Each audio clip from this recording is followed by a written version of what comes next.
Welcome to the Kavanah Mitzvos Foundation, KLM for short.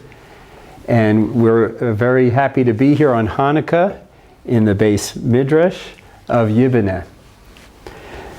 There's some newcomers here, and hopefully there'll be newcomers online. So I want to explain the incredible significance of having Kavanah for mitzvahs. And again, what I'm first speaking about is having intention for the mitzvah before you do it.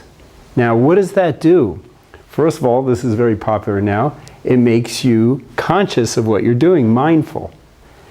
That helps a lot because a mitzvah is not just an act, it's a relationship. It's a relationship with Hashem. And it makes us a commandment, right? Mitzvah is a commandment. Hashem's telling us to do something. So if before we do it, we have intention, then we're responsive to Hashem. When did Hashem command us? Let's say we're learning Torah right now. Okay? Have in mind the mitzvah of learning Torah. When did He command us to do it? When did He command you personally? When you were 13, when you became religious, etc. When were you commanded? The Torah says, Hayom, today. We are commanded today, and we're supposed to relate to it as we just heard it on Sinai, learn Torah. Give respect for a base midrash and a Beit Knesset. That's another mitzvah, to have reverent fear for a Beit Knesset. Okay? So when you do this, you prepare yourself, and those thoughts get you, what am I doing right now? I'm learning Torah.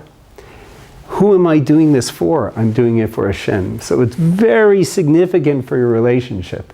And I'll just say, you feel great, and the pay is great. When you do mitzvahs with Kavanah, the pay is handsome. Hashem values it so much because you're there responding to Him. Let's move to Hanukkah.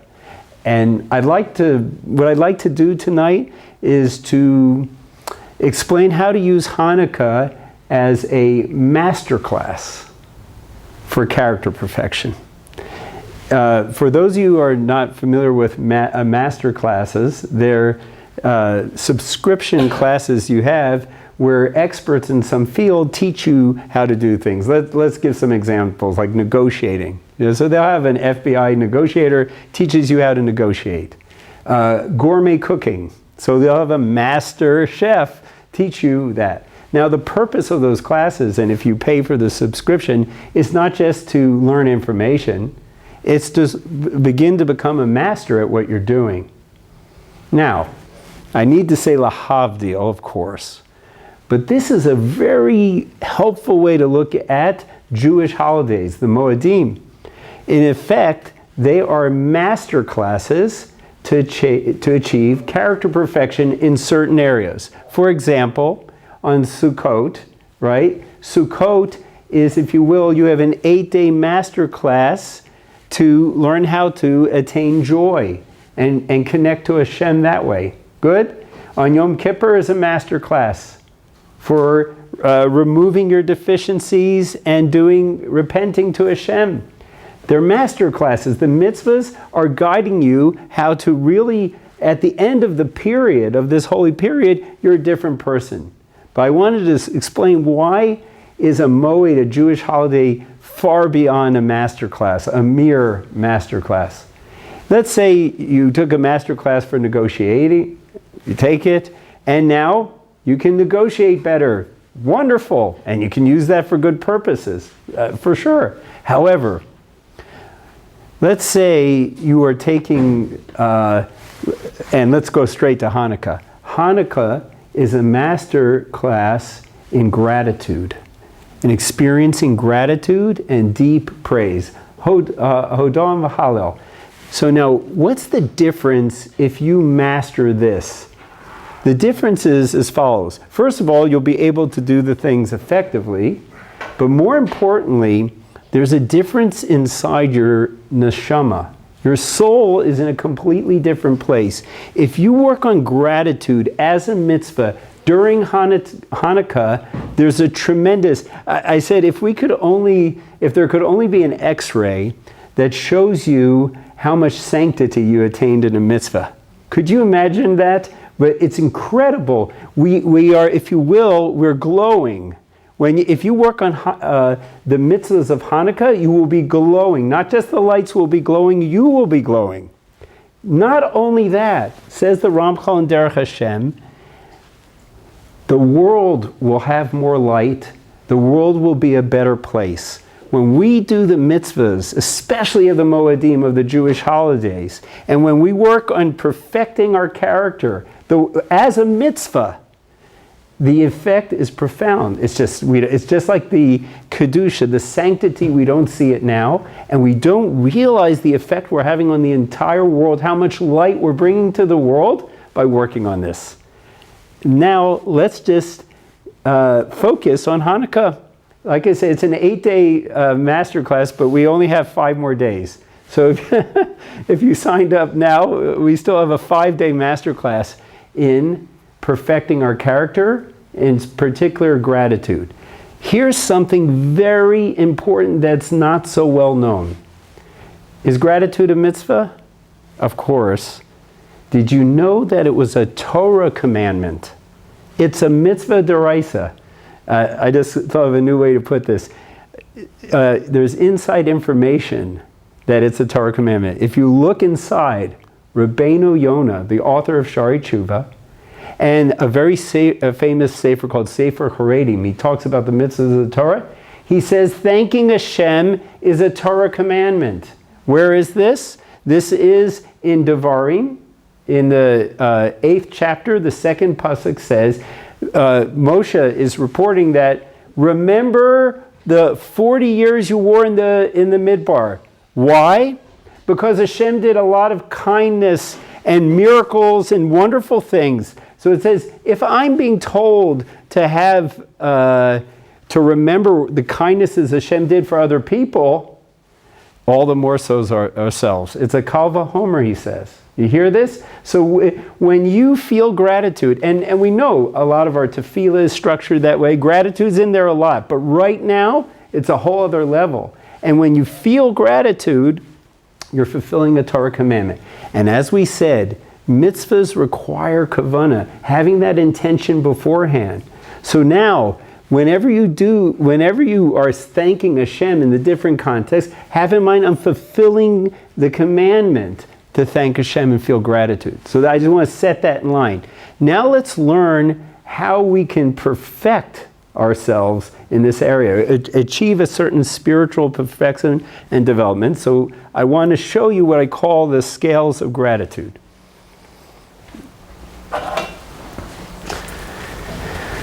You know, when we talk about perfection, people may say, well, I mean, we can't be perfect. No one's perfect except for Hashem. And you're correct. However, if you look at perfection as attaining completion, becoming more complete, the only one who's completely complete is Hashem. However, every bit more that you fill up yourself with a certain character trait from the Torah, you are becoming more perfect. Now, the scale of gratitude. So there's 3 levels, and what I want to point out, this is we're going up. We're looking down, but we're going up. The first level, when it comes to Hodah, is, in fact, I'll go over here. I hope people, a feeling inside. Gratitude is a feeling inside, and it's a great stepping stone to important things.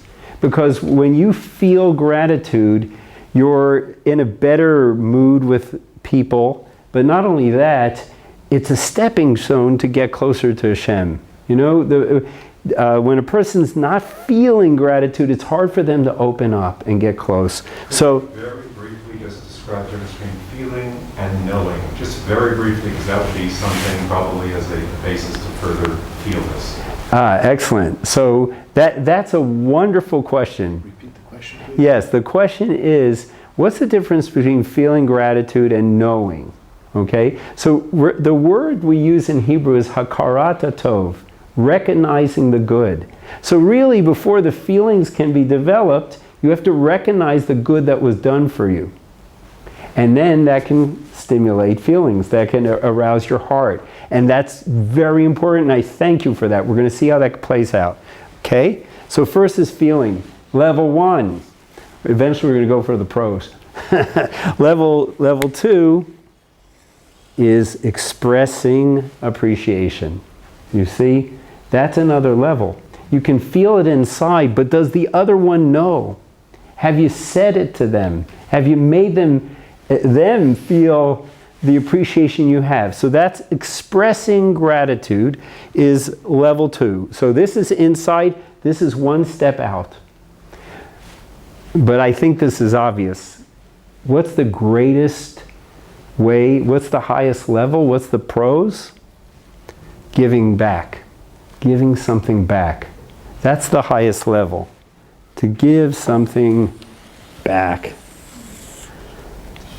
Now, with that in mind, we're now going to look at the mitzvahs of Hanukkah and what you're attaining, because this is what you want to work on. We have a 5-day master program left where we're going to consciously work on this. So I'm going to head over here. Here are the 3 main mitzvahs of Hanukkah. Reciting Al Nisim in the prayers and in benching, Hallel every morning, and lighting the menorah. Guess what? The scales of gratitude fit like a glove with this. First of all, as we said, you first have to recognize the good. Al Nisim, the text of Al Nisim, is recognizing what Hashem did for us. By the way, it says that Hashem had tremendous compassion for, right? To mercy and compassion. Why is that? Why was Hanukkah what they did? Tremendously compassionate on Hashem's part? Because there was a handful of people that were willing to sacrifice their lives and fight for the Torah and fight for the Beis HaMikdash, and because of that few, Hashem made the miracles for everyone. Okay? So, you have to recognize and reflect on the words, and you can feel gratitude, but it's more than that. Al Nisim is expressing appreciation, but this is something, we're going to talk more about this, we're going to talk about Hanukkah parties as well. But we just have to realize it's not as easy as we think, in the sense that there's somebody who's trying to undermine our spirituality and our connection to Hashem, the Yetzer Hara. So this is why the following comment is relevant. There is a rabbi who was hosting a Shabbos meal, and it was time to bench. And he says, by the way, when you're benching, don't forget to thank Hashem. Here, you can actually recite the text and forget, what was I doing? I just had a lovely meal, but okay, now it's time to bench.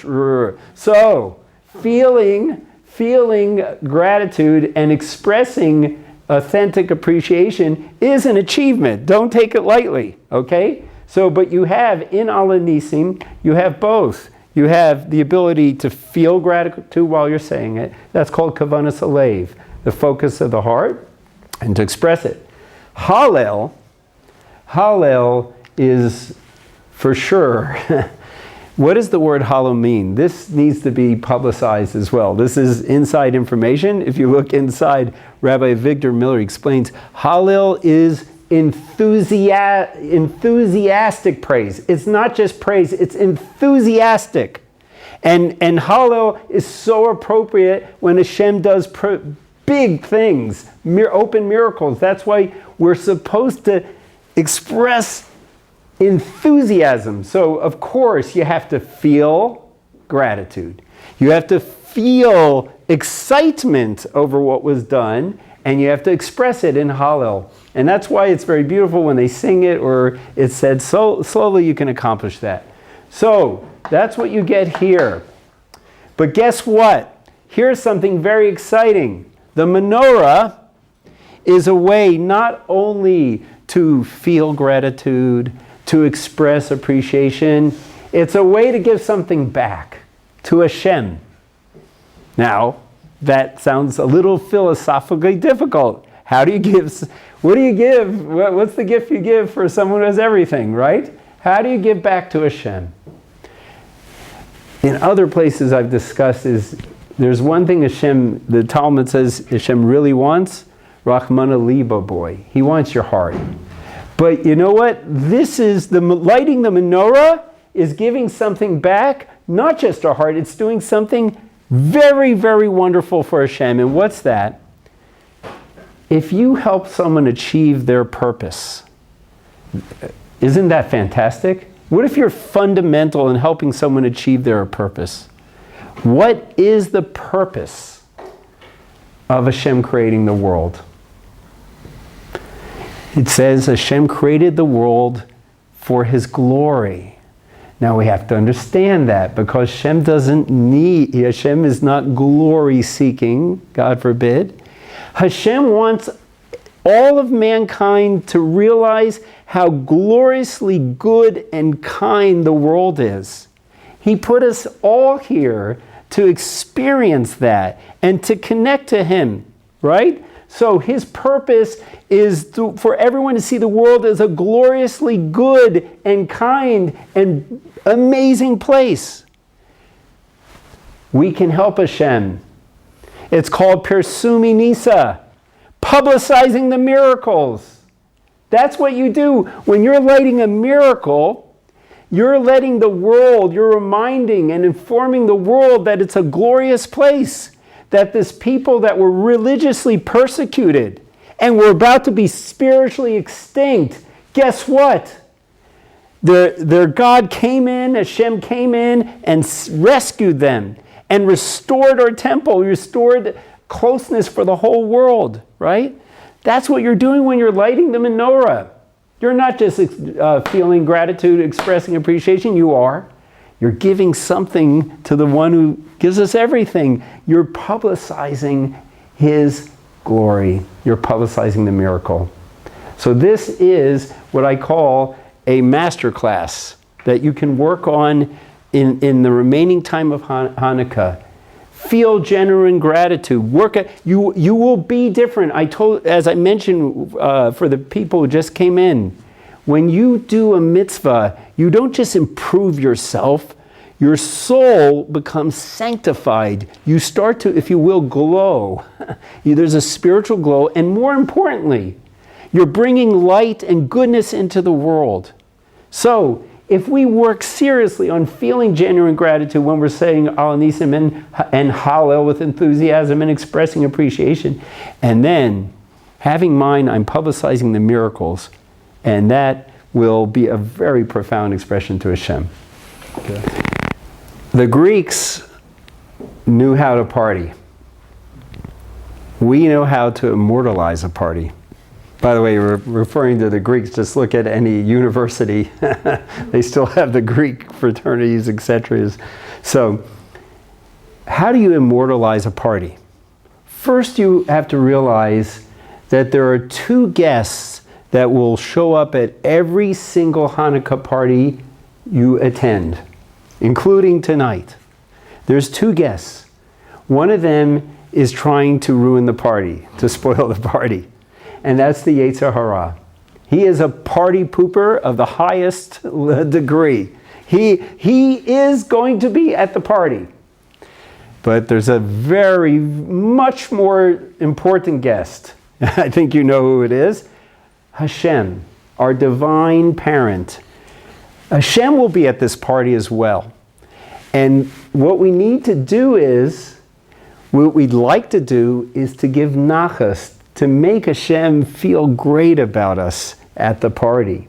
It's a chance to express appreciation, etc., right? So remember, beware. There are two guests. The Yetzer Hara will be there, and Hashem will be there. And let's see, we need to see what is the unwanted guest going to do to our Hanukkah parties if we're not careful. And then how do we get around it? That's what we're going to see right now. Okay? Here we go. These are, I identify these as the three main activities. I'm sure you could add more. Eating latkes and sufganiot, right? Depending where you live, or both, okay? Singing Hanukkah songs, right? And thirdly, attending the party. It's a Hanukkah party. Now, by the way, the unwanted guest, the Yetzer Hara, wants you to have a party on Hanukkah. Hashem wants you to have a Hanukkah party. So let's see. Let's see what we're up against. Eating latkes and sufganiot. Here's the take home. Reflect. Don't just gobble. You hear? I repeat. Reflect. Don't just gobble. Because what is the Yetzer Hara going to do? He's going to, it's sweet, it's sugary. He's going to draw us in. And that's always, mitzvahs that involve pleasure, there's always a problem of self-focus. And you forget what you're doing it for. Remember, because we want to immortalize this party. Who else on earth can immortalize a party? That's unbelievable. But if we gobble without reflecting, it's not going to happen. So, there's another mitzvah that you should have in mind besides thanking Hashem, as we just discussed. The other mitzvah is feeling love of Hashem. The Rambam says, and the Sefer HaReim brings it out, one of the ways to feel love is to reflect on Hashem's wondrous treatment of us and the miracles. It's a mitzvah of Avos Hashem. And Avos Hashem is so important. How do I know it is? By the number of times we are commanded to love Hashem in the Torah. 9 times. You hear this? Now, that reflects that it's important to Hashem, but it also, you should just know, we talked about mitzvahs create a sanctity in your being, and they bring out light and good to the world, Derech Hashem. When you do a mitzvah that is commanded 9 times, it's as if you're doing times 9, right? So when we reach our parties, we want to think, I'm fulfilling the mitzvah of loving Hashem by utilizing the oil in the food to remind you of the miracle of the oil, of the milk to remind you of how Yehudit just triggered the military defeat, right? Think, I love you, Hashem, for these things. And I thank you. And they're both mitzvahs, okay? And feel gratitude. Good? Next. Singing. What's the problem with singing? Well, here's my take home is, the words are where the gold is. We get caught up in the tunes, you know? And by the way, this goes back to Greece. I remember myself, you can sing songs with complete non-attention to the words. And sometimes that's better, depending on the songs. But still, how can that happen? It goes all the way back to the Greeks. You've heard the expression, art for art's sake, right? So that's what the Greeks did. We do art for Hashem's sake, right? For making the world a better place. But when you take God out of the picture, it's just art for art's sake. Who cares? I just enjoy the tune, right? But there is so much chance to perfect the characteristic, as we said, to perfect the midah of gratitude, to feel and express gratitude if we just pay attention to the words. And again, sing them feeling, Hashem, I love you. I love you for what you did. That's the mitzvah. And reflect. The words will speak for themselves. The famous songs are Hallel, which is Tehillim, or Al Anisim. Finally, what's your mindset about the party? Oh, tonight I have a Hanukkah party with some friends. Oh, tonight our shul is making a Hanukkah party. How about this? I have a more profound way to look at it, and it's true, okay? I lived in the old city. Let me just tell you this. I lived in the old city, and I saw a sign on Hanukkah. Now if you look at the dreidel, right? It says Nun Gimel Hey Shin, right? Nes Gadol Haya Sham. There was a great miracle there. In the Rova, in the old city, it said Nes Gadol Haya Po. There was an incredible miracle here, meaning for those of you who are in Israel, Where was it? Where did they break in? It was right, it's not so far from here. But what I want you to do is what are we, so you imagine, firstly, imagine they when they got the wall, the kotel back, the ecstasy, right? So imagine that they didn't just get the kotel, they went in onto the holy temple, etc. They rebuilt the Beis HaMikdash. But here, they got into the Beis HaMikdash. They got to clean it up. They got to sanctify it. They got to bring it back to its glory. And then, what happens? They see the nays of the candle. But here's the point. If you have in mind that the celebrations of Hanukkah are about the rededication of the temple. You hear that? The temple was in disarray. It was tameh, impure, and then it was brought back to life, and we could serve Hashem again. Have that in mind. That's your intention. Have in mind that I'm going to celebrate the rededication of the temple. And when you do that, it's a whole different party. It's not a party on Hanukkah, it's a Hanukkah party. And I wish that for everyone.